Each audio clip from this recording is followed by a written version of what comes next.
Greetings, YouTube. If you're coming across this video days, weeks, even months after I record it, it's not going to make a lot of sense to you. But in the past week, I started by doing a video that several people had requested because they were at a crossroads. Should you take 2 5-stars to rank 5 or 1 6-star to rank 2? I then followed that up with what 6-stars you should take to rank 3. And some of you that reached out to me asking the first question said, Prof, what the heck? You said rank up 2 5-stars. And yet you talked first about 6-stars, and my response is, yeah, I don't know. I don't know why I did that. I don't know why I chose to do that in the order. But today, I'm doing the other half. I don't know. I haven't done this video in like a year. Basically, it's what 5-stars to rank 5. Now, what's interesting is it used to be not if you would take a 5-star to rank 5, but just who. But now that 6-stars are easier to open, and easy is, of course, subjective. It's still difficult to gain 6-star shards and collect them. You have somebody who has, like, say, an awakened rank 4 Corvus versus a unawakened rank 1 6-star Corvus. So a 5-star rank 4, maybe 60, and a unawakened 6-star that's still at rank 1. So those are some interesting questions that I ponder when I get asked them. But for the sake of this video, we are going to go class by class and talk about what 5-stars are best to take to rank 5. And I still think, for so many summoners out there who struggle to get rank up materials, particularly Tier 5 basic Catalyst Fragments and Tier 2 Alpha, even with the really great buff in Glory Store rewards, and if you don't have access to, if you're not Thronebreaker yet, like I'm talking about people who are pushing to become Cavalier or Cavalier but are nowhere close to becoming Thronebreaker. There's a lot of people out there who aren't ready to complete the Abyss. They don't have anywhere close to the Tier 5 class Catalyst Fragments for a single fully formed Tier 5 class Catalyst. Somebody like my longtime loyal fan, Miss Mama Bear. So, you know, she's sitting back thinking, well, what 5-star should I take up next? Because I really don't have a 6-star worth taking up. So, we are going to start with the Science class.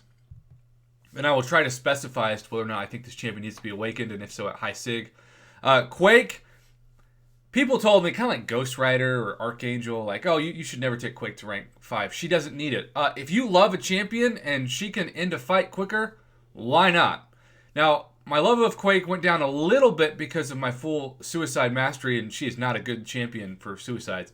But the Nick Fury Deadpool X-Force synergy that gives her plus 10% health regenerated at the beginning of the fight with that restoration kit really has helped me enjoy using her again. It almost feels like in some ways the fight gets done quick enough that it's pre-Suicide's Quake when her PI was way lower, but then again she didn't lose like poison damage from health just ticking away.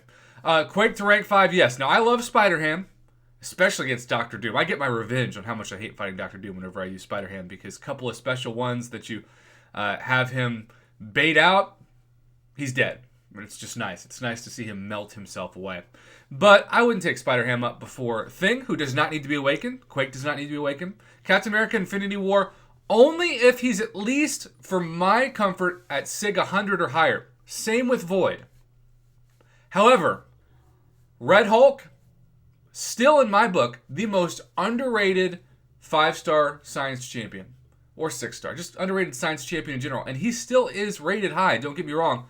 But the amount of content that I've cleared with him with ease that even some of my favorite other champs couldn't do, it just keeps piling up. And Kabam seems to be focused on adding new nodes every year that include some form of incinerate damage being done, especially the gaining a debuff of incinerate. And so Red Hulk not only shrugs it off, he absorbs it, and it makes him stronger. It's really cool.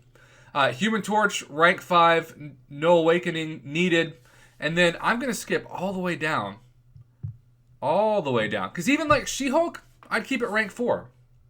Gladiator Hulk, I'd keep it rank 4. Spidey Gwen, Luke Cage, I keep them all at rank 4. Now, if you love one of those champions, because some of you out there especially love She-Hulk, if you use them every day, take them up. If you're going to use them every day and you enjoy it, take them up. That's my rule. But don't take up somebody. Don't put the really precious rank up resources in that you don't use very often, because you're just not going to get your resources worth of action. Abomination, Immortal Abomination, World War II Cap, note to any of them. But Red Guardian, Dadbod, who I'm still hunting as of the time of this recording, absolutely should be taken up, particularly Awakened. All right, now we're going to go for the skill class.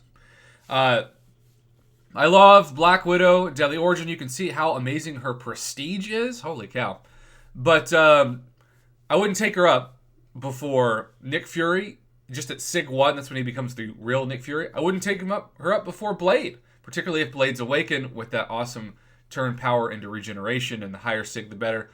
I think Blade needs to at least be at like around 660. That's just been my personal preference. Gwenpool, I love at rank 5, but doesn't need to be.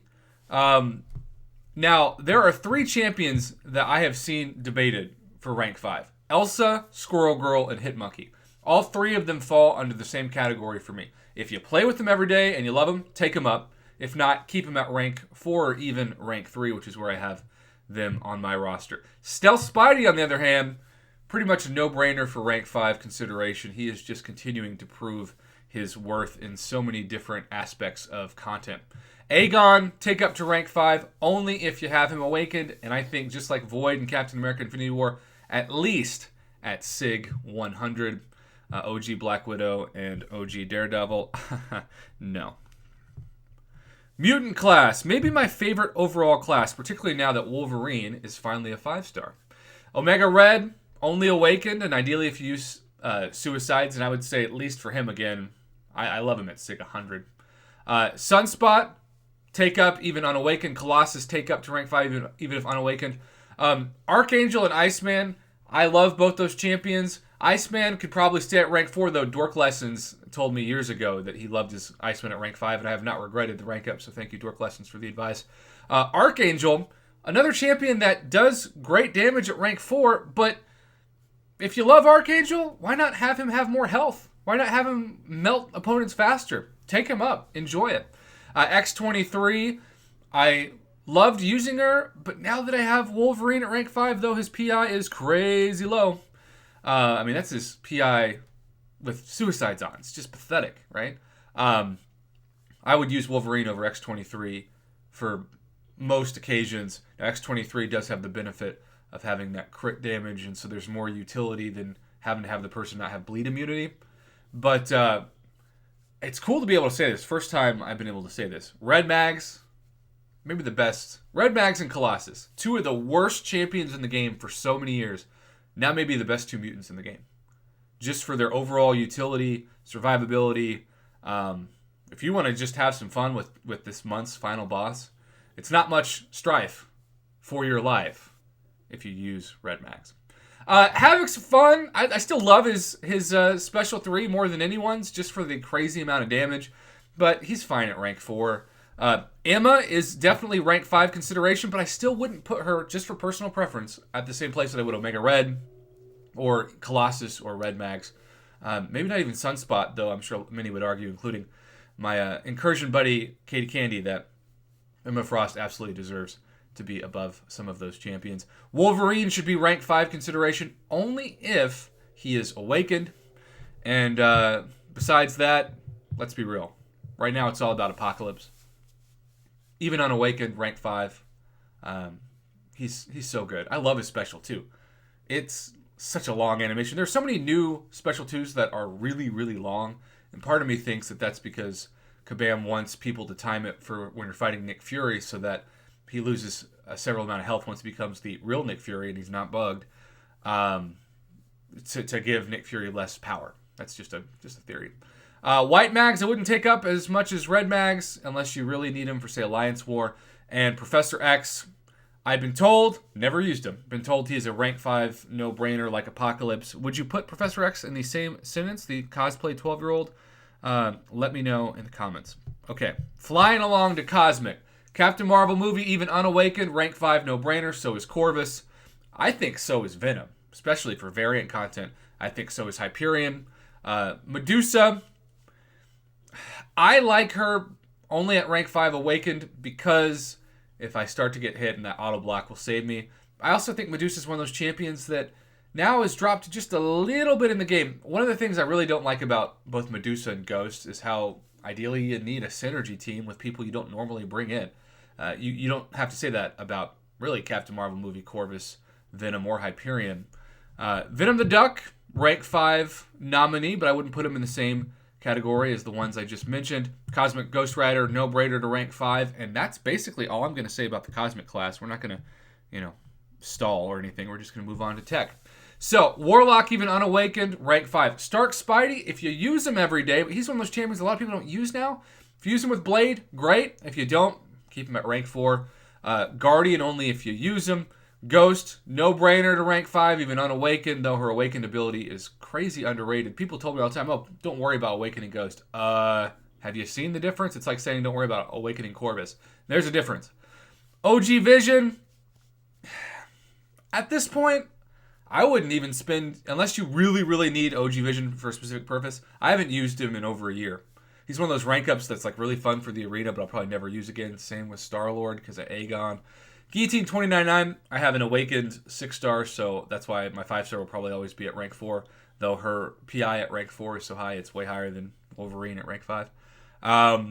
Nebula Darkhawk, both fun. Sentinel fun. If you use them every day, take them to rank 5, but I wouldn't put them in the same category. Same with Fishbowl Mysterio. And that's it.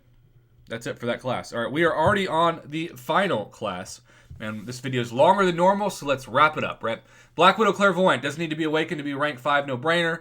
Some honorable mentions in this: Ghost Rider, Morningstar, Sorcerer Supreme, Dr. Voodoo, and Magic. All of those that I have at rank 5. You could make a case that they could stay at rank 4, but I really have enjoyed all of them at rank 5. Do I use them much anymore? No, except for maybe the monthly quest of the Mystic class for Cavalier.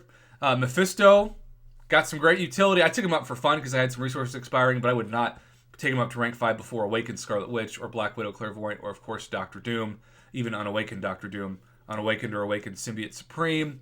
And there's Doctor Doom, who's still unawakened. Again, kind of like the situation before with Guillotine 29.9, but Doctor Doom's still down there because I have a 6-star awakened Doctor Doom.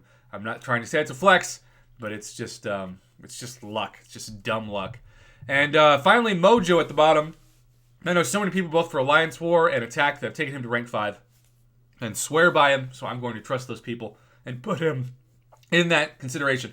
There's a lot of reasons why I don't usually do videos that are longer than 5 or 6 minutes. One of them is that I run out of breath and saliva, and so I am like literally dying of oxygen right now. Not literally, just figuratively speaking. I'm still breathing. Anyhow, so thank you for watching this, especially those of you that watched every second. I know it's a long video, and you are troopers if you're listening to this in your car like a podcast, or you like a 12-minute or 13-minute video because you get to have a longer bathroom break at work. Who knows? Either way, thanks for watching. And who would you say is underrated to take to rank 5? Who have you taken to rank 5 that isn't like the highest on tier lists, but you think should be? Put in the comments, and I always enjoy reading your feedback. Thanks again.